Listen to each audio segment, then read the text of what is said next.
Hey guys, this is Locke. In this video, I'm going to do a step-by-step guide on how to beat the Grave of Curses.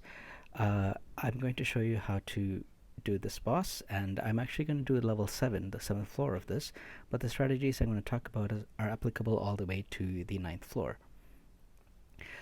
So to start with, you need to figure out how to deal with this skill. This skill will increase the boss's damage drastically, and as it's increasing the boss's damage, whenever he does his ult, the more damage he does, the bigger his shield. So if you're able to reduce the damage output, that basically is all you really need to do, and then also do a DPS race. So those are the two things you want to do. And the very first thing you want to do is, again, as I said, deal with this skill. So he will cast the skill on the 6th second, and then on the 18th second, he will release his ult. So between the 6th and 18th second, you need to have a way of removing these two buffs. So obviously, you will have to bring units that have either buff prohibition,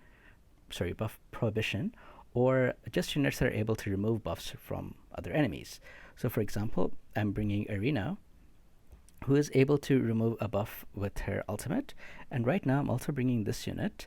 But I want you to pay special attention to this unit, because sometimes, even though they might look good on paper, when they're actually in combat, they might behave a little bit differently. So pick your units and then actually try them out. Like, just try it out and see if they remove the buffs as you want them to, or do they not actually interact exactly like it does on paper. So this is the skill that you're really paying attention to, right? I don't know how to pronounce her name, so I'm going to say Lore, because I don't know how to pronounce it with the U. So for Lore, her second skill has a 100% chance of dispelling a buff, which she should be casting on the 5th second, and then the 15th second. The boss will cast his ultimate on the 18th second. So let's just take a look here, and we're not paying attention to anything else except for the cast time of that skill. So we can see she casted right now, because when in the left side of her bar, you can see that she just casted her skill. Now, if you pay attention, I'm going to slow this down. If you pay attention, the second time she casts this skill is actually going to be right now, which is the 18th second, which doesn't make any sense, right? Because, from reading the skill, it said that she's supposed to cast it on the 15th second. So what happened? Well, the simple answer here is that there is a cast time from when she casts the skill to it hitting the boss. Like there's some, I guess, a 1 or 1.5 second delay or something like that, that's elongating the skill, unfortunately. So because of that, you need to be very careful with the skill. So that's what I mean. When you pick your units, make sure they work. Make sure they're casting exactly when you want it to. In this case, it still works sometimes. Like, I ran this several times, and maybe like 2 out of 5 times, she actually doesn't cast the skill before the boss does his ultimate. So, and also, if you did not bring skill scrolls to reduce the recharge time, she will cast the first skill on the 7th second, and then the next skill on the 19th second, plus some cast times. So this is not going off before the boss's ultimate. Well, maybe the first one is, because the first one she'll cast on the 7th second, and the boss will buff on the 6th second. So maybe it is, but you have to really, you have to test with it and make sure that both these buffs are taken off, right? But the good thing is that there are quite a few units that do have buff removal. Lore is actually not the best one I would use. I instead think that Garena is a lot better, and I think she's actually one of the best units for this fight as a rare unit, because not only does she do buff removal, she also does other things as well, which I'll talk about in a bit. But every third basic attack she does removes a buff on the target. We can see that the attack interval is just slightly over 2 seconds. So every 6 seconds or so, she should be removing a buff. So Garena and Arena. So I'm going to run this now to see if she does actually. I don't think they have enough accuracy. So I'm going to give them some food and make sure that they have enough accuracy, and then we run this.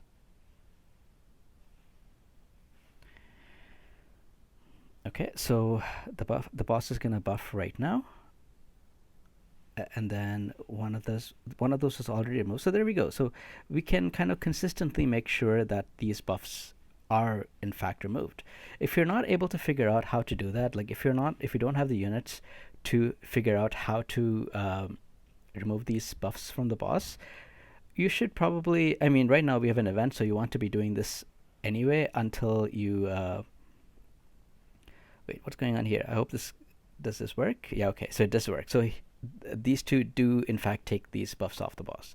If you find that, whatever composition you're using, you're not able to consistently remove these buffs from the boss, you should probably think about doing a different dungeon in general.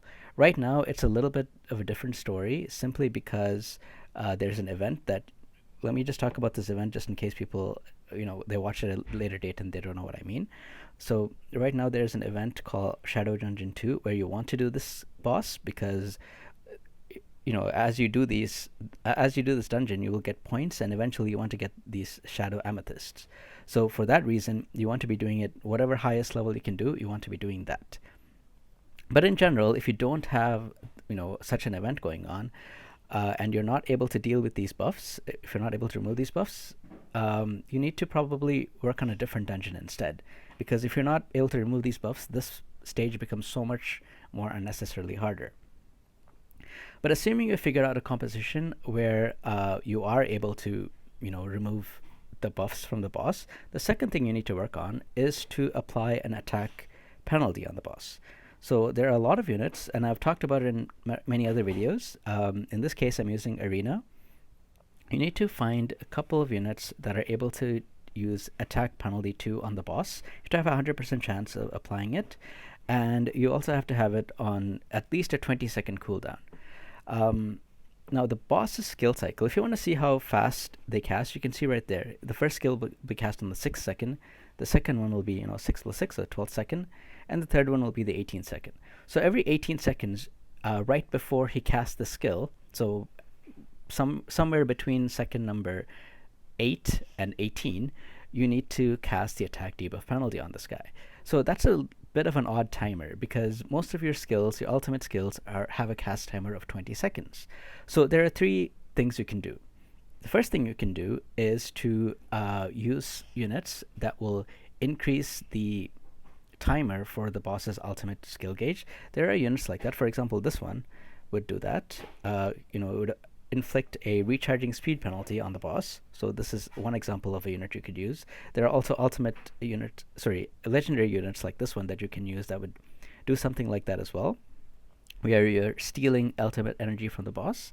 The other thing you can do is to reduce your own skill timer. Like, for example, what I'm doing with Arena right now is initially it was 20 seconds, but I have 53 skill haste, which brings it down to 18.07 seconds. So this is more in line with the boss's skill cycle. So just Arena by herself is enough to inflict this attack penalty debuff. But the easiest solution, honestly, is to just bring a second attack penalty debuffer. So for example, Arena, and in this case Sigrid, and just use this for this formation that I'm telling you. Save this. Once you've saved the squad, you can go here and edit their skill timings, and you want to use basically this. I mean, I've explained this in many other videos, so I'm not going to explain it in detail right now, but this is basically the timings that you want to set, and this will ensure that the boss always has this attack penalty debuff on himself, because it'll last for 10 seconds. So Arena's one will last from 12 to 22, and then Sigrid's will last from 22 to 32, Arena's will last from 32 to 42, and so on and so on. So this will work. But in my case, Arena already has a very low skill timer anyway, so it's 18. So there are 3 different ways to deal with this. The easiest one is, as I said, just to bring 2 different attack penalty debuffers. So once you've taken care of both of those things, once you've removed the boss's buffs, and secondly, inflict the attack penalty debuff on this boss, the third thing is to work on survival of your units. So you want to bring as much defense as you can, not HP, because you want to reduce the amount of damage that the boss does, because the less damage the boss does to you, the lower his shield is. So you can bring defense. You can also bring units that would increase the survival of your units. For example, Garena is, I think, the best rare for this stage because she brings an HP shield. This HP shield is based on her own HP. So the higher her HP is, she provides this shield to your units, and when the boss does damage to her shield, it doesn't actually count as damage. It just is basically negligible. So whatever damage she does with the shield is completely just gone. It's like it wasn't there. So bringing units that can shield your team is one easy way to lower the difficulty of the stage. There are lots of units that actually does apply shields. There might even be some other rare units as well, but I think Garena is really good because she does two things. Not only does she apply a shield, she is also able to remove the buffs from the boss. There are other epic units as well that probably do a better job than Garena because they probably do other things as well. But I'm trying to do with only rares and Horus. Horus is actually not so great for this boss. I think there are other units that would do something else. For example, actually, I will talk about the other units later on. I'm just going to talk about this team here, and then later on I'll give you some other suggestions of units you can use. I am trying to, as I said, I'm trying to increase the survival of my team. So typically everyone has Hexandra, and I opted to use Quarion instead of Hexandra because he, on his heal, he additionally also uses defense up as well. So defense up increases the defense of all units, making sure that the boss does even less damage to you, right? Whereas Hexandra, she has a larger radius, so she is also able to heal the tank. With Quarion, he is actually able to not. His range is a bit more limited, but Hexandra doesn't provide the defense buff. Quarion does. So in this case, Quarion is better. So that's why I opted to use Quarion instead of Hexandra. But there are other units that you could use as well that also provide defensive buffs as well as healing. But I'm trying to do it with rares only. So this is the team I've chosen to use. And with Quarion, so okay, let's do this, and I will show you the problem with Quarion at the beginning. This was what I had before, where I don't have the timing set. Take a look at and see what Quarion is doing. So as my tank is getting damaged, when this Quarion is starting to heal, he's going to heal. Okay, he's actually healing these guys. Sometimes he heals the tank instead, and when he's healing the tank, he's only casting his defense, on the tank and not the rest of my team. So to overcome that problem, what I ended up doing was I just set the timer to start on the second turn. So what that means is when I put them there, so as you can see, the first time he'll cast a skill is on 32 seconds. So this is 4 seconds before the boss casts his ultimate for the second time.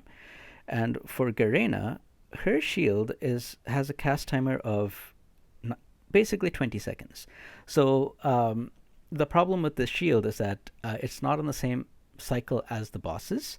So because of that, I'm not consistently able to provide the upkeep of this. So there will be some turns, maybe like I think once out of every 4 or 5 turns, Garena's shield will not be affected.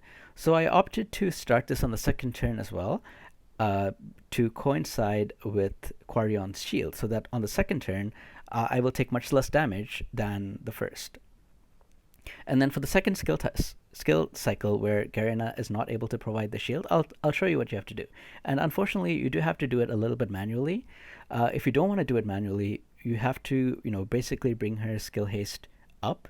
I think you need about 53 skill haste to pull it off, but you need a bunch of other things as well. So it's really hard to fit everything in, because you want at least 170 accuracy. You want her to have as high as HP as possible so that she's able to provide a significant amount of shielding. And then, you also want to have 53 skill haste. It's a bit hard, right? So that's the reason why I ignored the skill haste and only decided to work on the other things. Also, in my previous videos, people have said, hey, I don't have access to epic artifacts. So everybody on my team is, in fact, using a blue artifact. And they're also only using a level 1 artifact as well. They do have orange gears, but these orange gears you should be farming from the Grave of Venom, which I think everyone really should do. That is much more important than any of the other dungeons. And once you've done that, you also should be farming the Phoenix the Phoenix dungeon for the positive. Is it positive for this rune? Yeah, the positive rune. Uh, so I'm using the orange runes on some people. I'm also using orange gear from the Grave of Venom that people should be farming.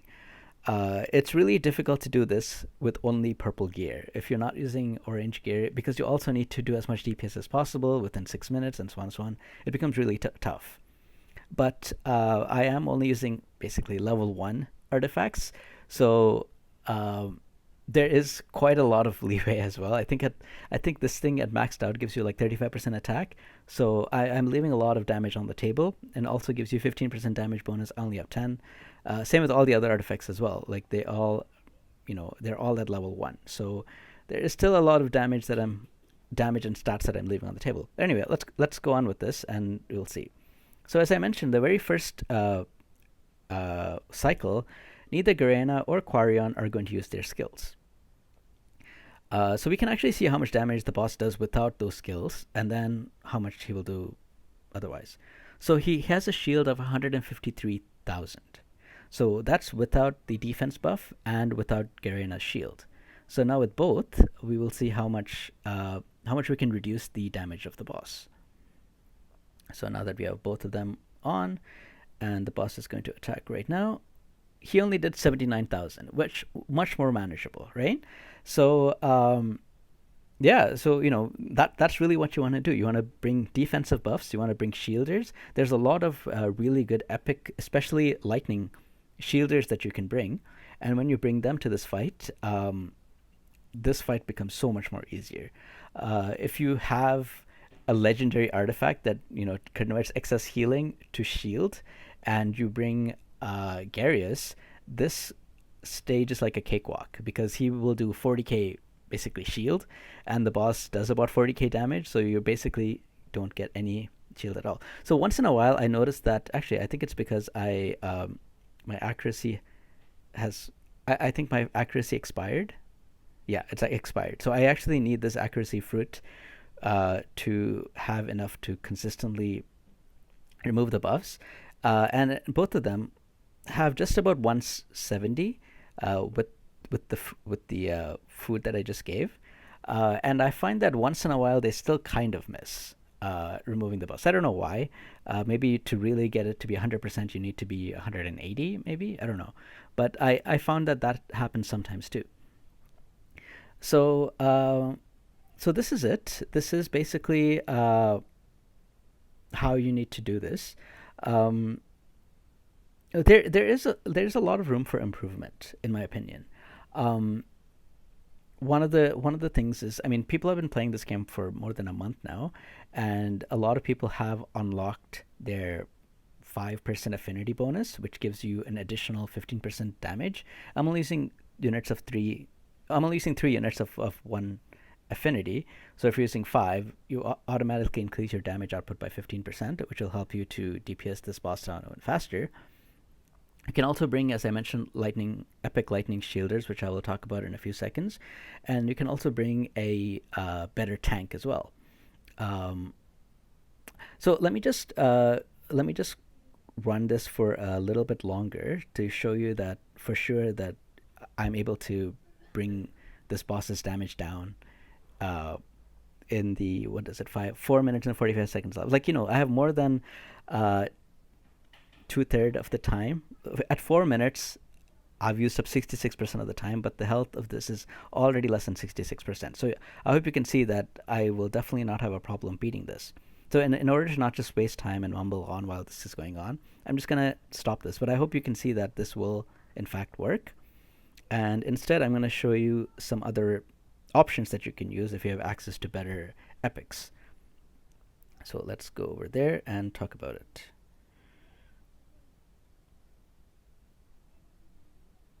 Okay, so as I said, there is better better tanks that you can bring. Gareth, for example, is an excellent tank to bring for, well, first of all, for this reason.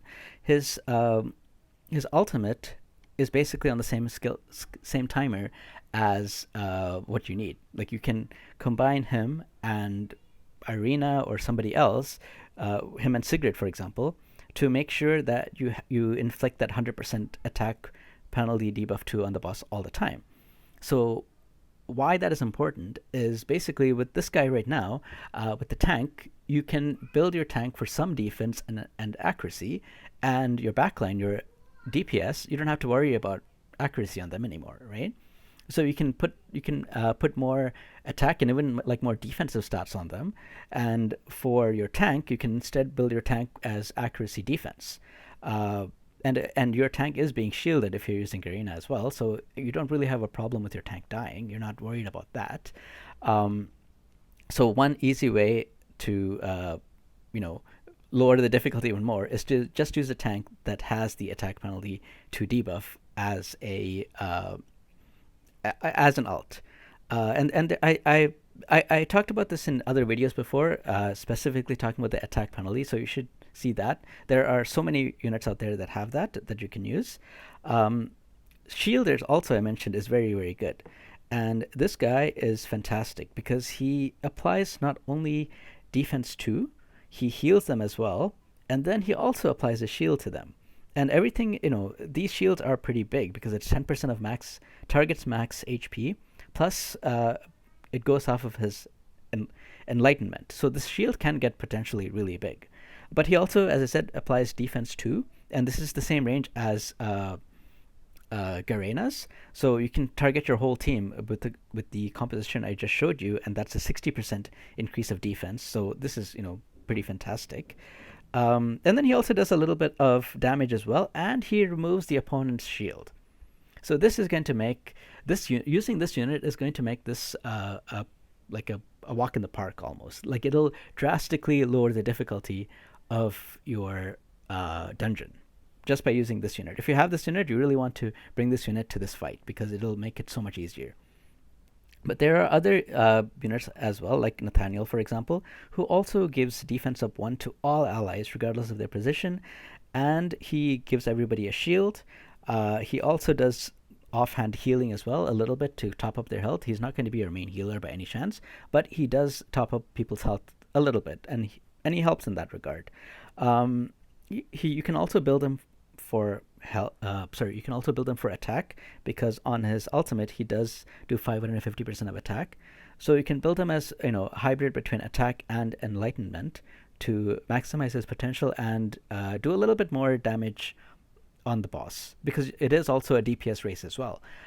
Especially at the 9th level, the boss has, I think, 4 point something million HP that you really want to wiggle down in 6 minutes. So especially if you don't have this guy to remove the boss's shield, you really want to work in as much DPS as you can. Other units that I think are good to bring is Warish. Especially, Warish is really good because he has 3 chances of removing a buff from the enemy. So just with this battle skill, he might be able to remove two buffs. He's also able to inflict buff prohibition as well. So at the very first turn, you just have to make sure the very first turn he removes both the buffs, and then you just time the ultimate that it goes off before his first skill is cast. If you're able to do that, then the boss no longer will even get any buffs to begin with. So Warish by himself will solve the first problem that I mentioned.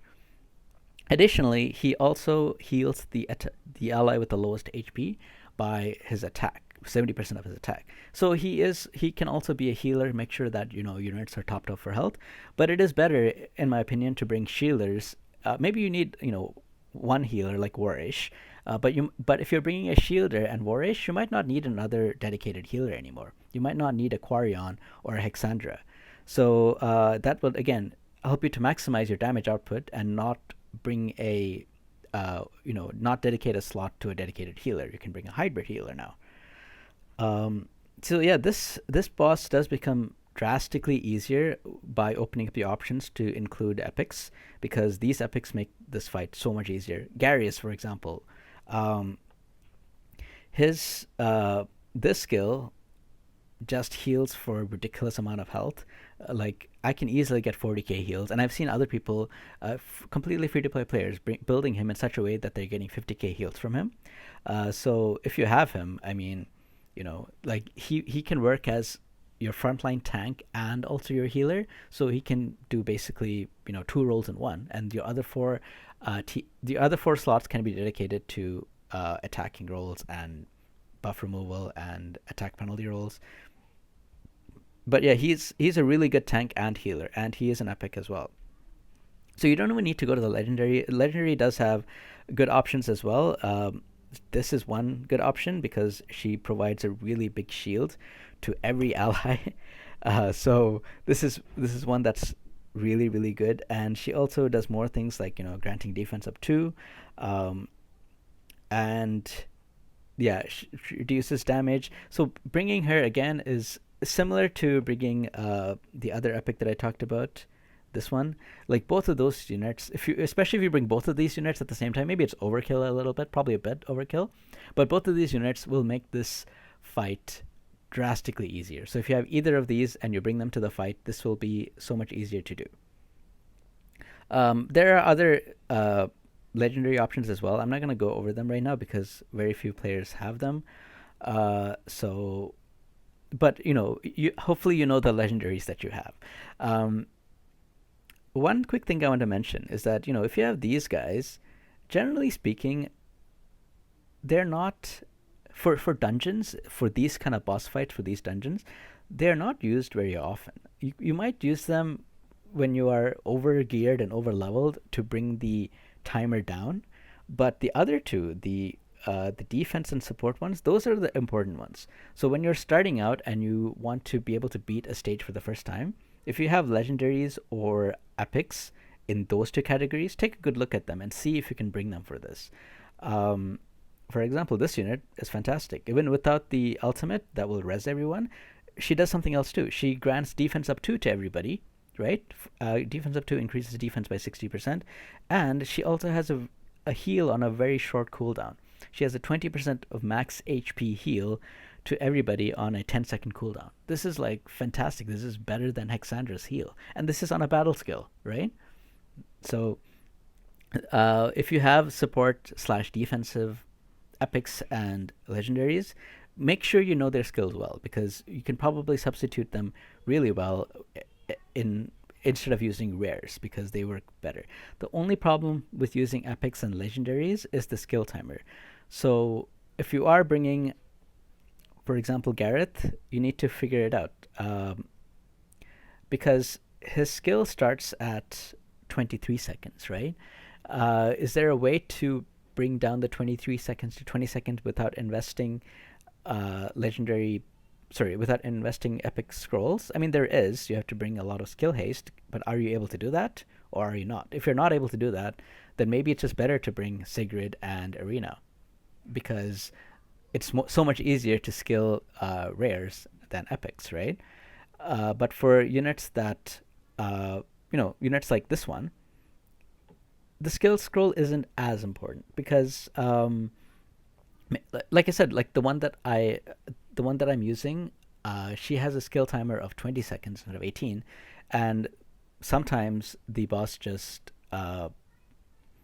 the boss just doesn't, you just don't have the skill activated when the boss is using the ult, and it's okay. Your team is still kind of bulky enough to be able to survive that one-off chance, right? One-off attack. But other times it is active. Actually, did I show you how to do that? I don't think I did. Sorry, my mistake. So I'll have to do this. Oops, number 7.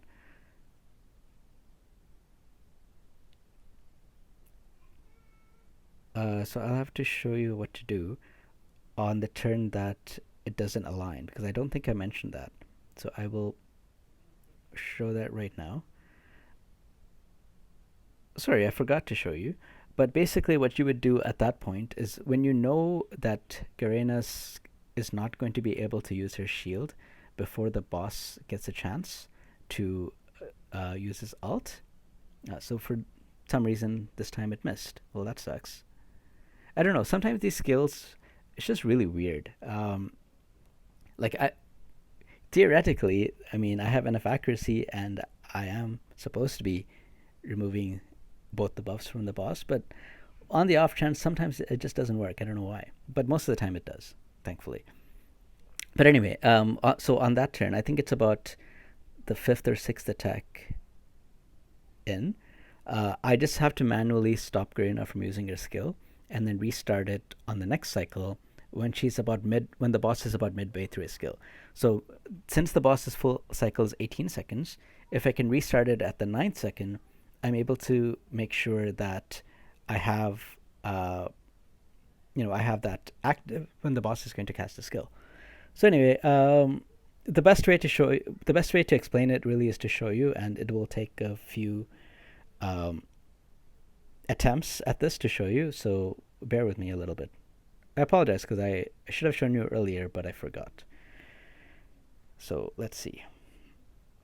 So I'm still in good shape. Obviously, she's going to cast it. I think it'll be two more turns where she's not able to get her skill off before the boss does his ult. So this is going to be true for when you're bringing in epic units where they are not able to bring it down to 18 seconds, especially. So you can see what I would do here. So this is the turn where it's probably not going to go off. So what you have to do is you have to press this. You can see on the right side, I removed her from using the skill. The reason I removed this is because she's going to cast her skill on the first second of the next cycle, and I don't want that. Like, that's useless, right? Like, she's going to cast it right now after the boss went, and that will cover from 1 to 11, and that's not going to do anything. So I want it to be right now.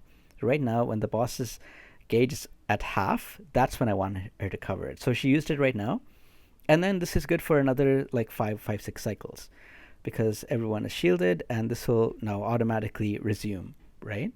So unfortunately, it is a little bit manual, but that's kind of what you have to do, unless you're able to bring it down to 18 seconds, or you're able to use a unit like Zarloth or I think it was Adri, A-D-R-I-E, which is able to reduce the ultimate energy of the boss. That way, you can elongate it to hopefully more than 20 seconds, such that you don't have to worry about it. You can just set the skill timer to work automatically, and it will work exactly as you want it to. But as you can see, 3 minutes, so the fight is halfway done, and the boss has way less than half health. So this is going to be pretty easy to do. And you can scale this up. As I said, like, I'm using level 1 relics. I'm also not even using the set from this. Well, actually, I think that's the last thing I'm going to mention for this fight. Why even bother with this fight? In the sense that, Venom is much better, right? Because the pieces from the Grave of Venom are so much more useful. So why do you bother with this? The reason you want to bother with this is because of this set. You don't need to farm a lot. You only need to farm a little bit. So even farming the 7th level for a few times to build 1 or at most 3 sets of this, like 3 good sets of this, is probably more than all you need. This will basically reduce the damage of your team by 15%. The wearer takes 15% of damage that otherwise is taken by the team. So the reason you might want 3 of these is because there are fights where you have to set up 3 teams and you're not able to change the equipment between fights. So you might want to set this on 3 different tanks in those 3 battles. And it basically increases the damage potential. Like, it reduces the damage that your whole team takes by 15%. The wearer takes 15% of everyone else's damage for everyone else. And overall damage that this wearer takes is also further reduced by 15% as well. So, and of course, it also increases defense and HP by 15%. I think it's just overall good. And there are some fights where the boss hits AoE damage and does drastically, high AoE damage. So your backline has trouble surviving. So just slap this on. It'll increase their survival. There are other fights where the boss spawns enemies right at the back as well. So there are a number of cases where it's good to have this set. It doesn't even have to be perfect pieces because, since you're farming this anyway while this event is going on, whatever you can get from it, like the best pieces you can get from it, it's good. But you really only want to farm this, in my opinion, to get 3 sets of this. So for me, this is the lowest priority dungeon that I'll be doing because the other 2 dungeons I think are a lot better and yield a lot better items. This is very, very, very situational. I can't really see a reason to bring this. I don't know. Maybe you can put it on your backline as well, and especially if they don't heal themselves and you need some healing, maybe you can slap this on. But it just seems so ineffective. Like, I think there are just better ways of doing this than sacrificing slots for that. So I think what you really want is, as I mentioned, just this set and just three good sets of this, and you're basically done with this dungeon, and you can focus on other things, other dungeons, until you get a rerun of this event or something like that. Anyway, that's it for this video. I hope I've helped. If you have any questions or comments, leave them down below, and I'll do my best to get back to you. Take care now. Bye, guys.